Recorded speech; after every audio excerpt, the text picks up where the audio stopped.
सो कैसे मेरे पास, तो आशा करते हैं कि मस्त होंगे, स्वस्थ होंगे मेरे पास। तो आप लोग काफ़ी सारा कमेंट किए, ठीक है, कि सर 10th में तो पास करवा दिए, लेकिन 12th में क्या होगा, 12th में क्या होगा।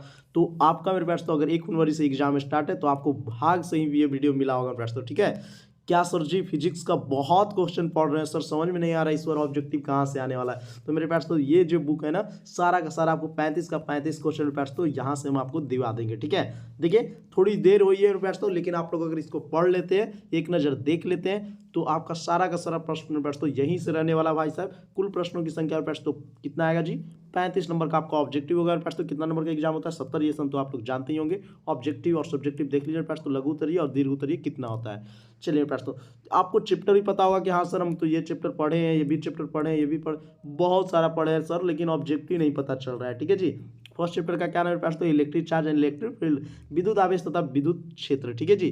तो इसके पास तो कुछ महत्वपूर्ण आपका सब्जेक्टिव है, लेकिन हम आपको सब्जेक्टिव करवाने वाले हैं नहीं, हम तो आपको ऑब्जेक्टिव करवाएंगे। आप लोग बोलिएगा कि सब्जेक्टिव भी करवा दीजिए सर, तो सब्जेक्टिव भी करवा देंगे। जैसा विद्युत फ्लक्स, ये सब आप लोग जरूर याद रखिएगा, इसीलिए हम ले लिए। जैसे गॉस का नियम आप सभी भी जानते होंगे, गॉस थ्योरम मेरे पास तो इंपॉर्टेंट होता है, हर साल कभी ना कभी पूछ ही देता है, ठीक है। तो इसका एक बार देख लीजिए मेरे पास तो। और ये इस प्रकार के मेरे पास तो आपको याद रखना है कि जब आवेशों के बीच ऐसी स्थिति हो तो क्या मान होगा, ये डायरेक्ट आपको ऑब्जेक्टिव में पूछ लिया जाता है। लेकिन हम लोग शुरू करते हैं चैप्टर 1 से मेरे पास तो, और आपको बस देखते जाना है। आपको भाग से ही ये वीडियो मिला होगा मेरे पास तो, क्योंकि ये बुक है ना जो आपको नहीं मिलने वाला। अगर आपको मिलेगा मेरे पास तो तुरंत जाइए दौड़ते हुए एकदम स्टोर पे जाके किन लीजिए, ठीक है जी। तो फर्स्ट क्वेश्चन देख लीजिए मेरे पास तो फटाफट। यहाँ पे आपको आंसर सिंपल सीधा रहेगा, हमें पढ़ाने में दिक्कत होगा थोड़ा, लेकिन ये आपके लिए वीडियो है, ये हम अपने लिए वीडियो नहीं बना रहे हैं, ठीक है। फर्स्ट मेरे पास तो क्लास 12th के चैनल पे ये फर्स्ट वीडियो आने वाला है, ठीक है। तो ये आपके लिए मेरे पास तो बस आपको देखते चलना है। जब कांच की छड़ को सिल्क से रगड़ा जाता है तो कांच की छड़ के आवेश अर्जित करता है, तो ये मेरे पास तो धन आवेश करता है, ठीक है। टाइम कम लेंगे, और ये सब क्वेश्चन इंपॉर्टेंट भी एक दो क्वेश्चन नहीं रहेगा जी, सारा का सारा क्वेश्चन इंपॉर्टेंट रहेगा ऐसा थोड़े है, नहीं। लेकिन इसी में से रहेगा, अगर चैप्टर 1 में से अगर एक भी क्वेश्चन पूछा जाता है ना, तो जितना ऑब्जेक्टिव में बताएंगे उसी में से रहेगा। क्योंकि हम भी एग्जाम दिए थे पैसे, तो इसी को पढ़ के बहुत अच्छा नंबर लाए। जो सीनियर थे हमारा, जो भैया हमको बताए थे ये बुक के बारे में, वो भी बहुत अच्छा नंबर लाया था, उनको भी कोई एक सीनियर बताया था। तो आप समझ सकते हैं, ये मेरे पास तो विश्वास कर सकते हैं, ट्रस्ट कर सकते हैं इस बुक पे। जब वस्तु ऋणावेशित होता है तो वस्तु का द्रव्यमान क्या होता है, बढ़ता है। अब देखिए, आवनुस की छड़ के बिल्ली के खास से मेरे पास तो रगड़ने पर छड़ किस प्रकार के आवेश उत्पन्न करता है, तो ये ऋण आवेश करता है, ठीक है जी। आपको पता होगा आवेश दो प्रकार के होता है, धन आवेश, ऋण आवेश। चलिए, स्थित विद्युत में उत्पन्न किस विधि द्वारा उत्पन्न किया जाता है, तो ये मेरे पास तो केवल घर्षण विधि द्वारा, ठीक है जी। अभी ऑब्जेक्टिव आपको इंपॉर्टेंट नहीं मिलेगा, लेकिन अब आ गया। यही सब प्रश्न तो बिहार बोर्ड के द्वारा बार बार पूछे जाते हैं और बच्चा गच्चा खा लेता है।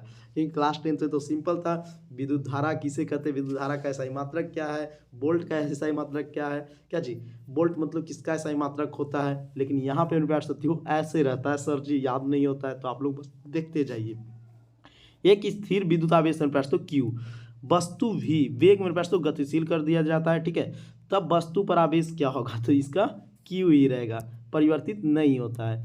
दो इलेक्ट्रॉनों के बीच लगने वाला बल परमाणु, उनके बीच की दूरी r है, तो मेरे पास तो निर्भर किस पे करेगा जी, तो r के पावर -2। चलिए, इसी प्रकार के क्वेश्चन मेरे पास तो आपको गच्चा खिला दिया जाता है, तो आप लोग इसको जरूर देख लीजिए, इसीलिए तो हम आपको लेके आए हैं। इस पर क्या होगा, 0 होगा जी। आगे देखेंगे मेरे पास तो 11 नंबर क्वेश्चन।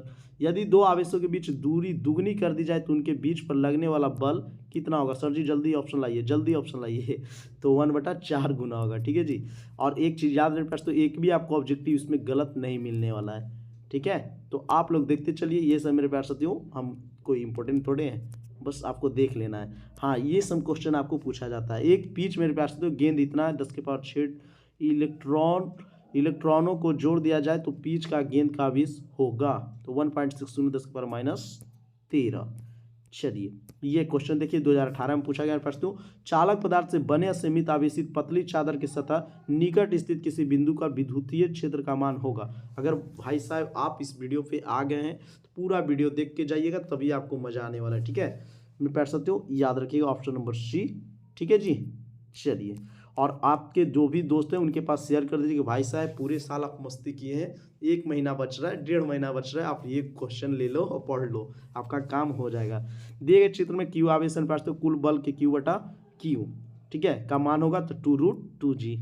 चलिए, आगे देखिए प्रश्न, ये भी क्वेश्चन 2018 में पूछा गया है। यदि एक द्रव बूंद लिक्विड ड्रॉप आवेशित किया जाता है तो क्या होता है? तो उसके अंदर के दाब बढ़ जाता है प्रश्न। ठीक है जी, चलिए बाकी ऐसे कुछ नहीं, आगे देखेंगे हम लोग। हाँ, यहाँ से देखेंगे जी। देखिए आपका मेरे पास तो इंपॉर्टेंट टाइम है, वही क्वेश्चन पढ़ने के लिए बोलेंगे ना जो एग्जाम के नजरिया से इंपॉर्टेंट हो। दो बिंदु आवेश पहले वायु में तथा के परावैद्युतांक वाले माध्यम में उतने ही परस्पर दूरी पर रखे जाते हैं। दोनों दिशाओं आवेशों के बीच लगने वाला बलों का अनुपात कितना होगा? तो के अनुपात 1। और इसी प्रकार प्रश्नों हर चैप्टर के हम एक वीडियो दे देंगे आपको, बस आपको सिर्फ देख लेना है। एग्जाम से पहले प्रश्न देखकर तैयारी कर लेना है। किसी कुचालक पदार्थ का परावैद्युतांक के नहीं हो सकता, तो ये कितना नहीं हो सकता प्रश्नों? तो ऑप्शन नंबर डी हो जाएगा। ठीक है जी, डी फॉर डॉग, इन्फिनिटी नहीं हो सकता है। ये डायरेक्ट पूछा जाता है आपको। मुक्त आकाश यानी निर्वात में विद्युतशीलता होती है तो 1 से कम परंतु शून्य नहीं। 1 से कम तो होगा मेरे पास तो, लेकिन शून्य नहीं होगा जी, याद रखिएगा। आगे देखेंगे, दो आवेश है पास तो Q1 Q2, विकर्षण बल भी दिया गया है आपको, तो इससे पूछा जा रहा तीसरा आवेश दोनों आवेशों के बीच करीब रखा जाए तो ये 0.1 न्यूटन ही रहेगा। चलिए आगे देखेंगे प्रश्न। चलिए जी आगे बढ़ाते चलते हैं हम लोग घड़ी। बोलिए अक्षर सारा के क्वेश्चन हम नहीं कराएंगे आपको, बस इसका प्रश्न 10-15 क्वेश्चन इसमें से इंपॉर्टेंट है जो आपको हम कराएंगे और वही एग्जाम में रहेगा जी। देखिए, दो बिंदु आवेश वायु परस्पर r दूरी पर स्थित होने से एक दूसरे को F बल लगाते हैं। के परावर्तनांक वाले माध्यम में r दूरी रखने पर वो उतना ही बल अनुभव करते हैं तो r का मान होगा, तो इसका C हो जाएगा r/√k। अब मेरे प्यारे साथियों चलिए प्रश्न तो आगे देखते हैं जी। इसका प्रश्न तो आपको पीडीएफ बिल्कुल मिल जाएगा टेलीग्राम ग्रुप पे। ठीक है, टेलीग्राम ग्रुप कहाँ पे सर जी? तो डिस्क्रिप्शन में लिंक दे देंगे, वहाँ से ज्वाइन हो जाएगा। ठीक है, चलिए और मेरे पास तो सब्जेक्टिव बोलिएगा तो आपको सब्जेक्टिव भी जो भी सिलेक्टेड क्वेश्चन रहता है एग्जाम के नजरिए से वो हम आपको देते रहेंगे। देखिए प्रश्न, दो बिंदु आवेशों की एक निश्चित दूरी निर्वात में रखा जाता है, उनके बीच विद्युत बल मेरे पास तो F है। यदि वायु को हटाकर आवेशों के बीच एक माध्यम जिसका परावर्तनांक के रखा जाता है तो विद्युत बल का मान होता है। इस प्रकार का ही क्वेश्चन आता है प्रश्न जिससे बच्चे घबराए जाते हैं, क्योंकि इस प्रकार बहुत सारा देख लेते हैं, कंफ्यूज हो जाते हैं और गलत टिक लगा देते हैं। याद रखिए इसका ऑप्शन नंबर बी होगा जी। ठीक है, चलिए यहाँ देख लीजिए प्रश्न, दो आवेश है Q1 है Q2 है, d दूरी पर रखे हैं तो उनके बीच में कार्यरत विद्युत बल के परिणाम F है।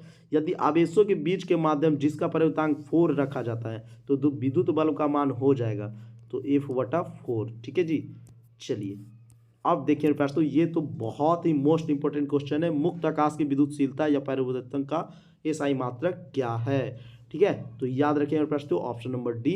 ठीक है जी, चलिए C²(10⁻⁻1) और मीटर इनवर्स 2 इसको बोल सकते हैं। ठीक है जी, चलिए आगे देखिए प्रश्न, परावर्तनांक के बीमा आपसे पूछ दिया है तो बीमा क्या होगा? A⁻2, T⁻4, M⁻1, L⁻3।